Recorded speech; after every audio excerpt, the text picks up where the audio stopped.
साथी जन्म जन्म के, हम साथी जन्म जन्म के, हम साथी जन्म जन्म के, हम साथी जन्म जन्म के।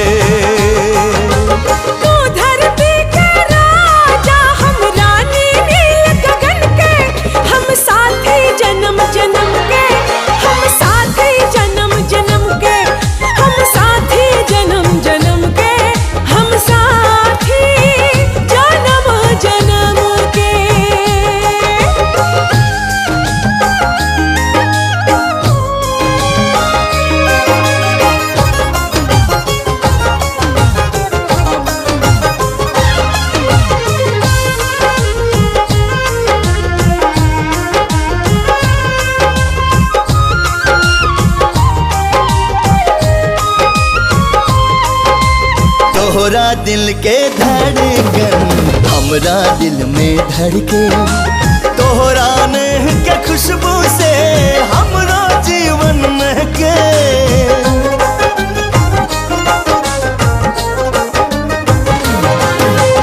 बाग में दूगो फूल बा हमरा तोहरा नाम के, तू पिया भवरा भोर के, हम है जुगनी शाम के। तू हौ प्यासी धरती हम बरखा सावन के, तू हौ प्यासी धरती हम बरखा सावन के। हम साथी हो, हम साथी जन्म जन्म के, हम साथी जन्म जन्म के, हम साथी जन्म जन्म के, हम साथी जन्म जन्म के।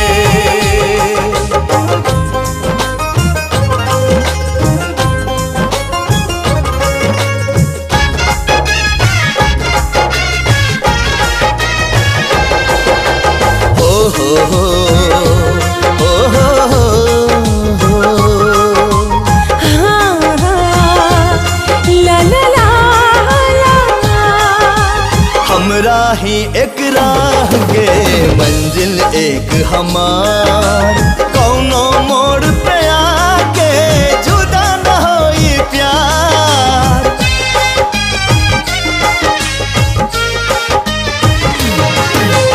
कोनो भी मोल नहीं खे तोहरा बिन जीवन के, हम है राधा बाबरी तू मोहन मधुबान के। हम कंगन के सोना तू मोती कंगन के, हम कंगन के सोना तू मोती कंगन के।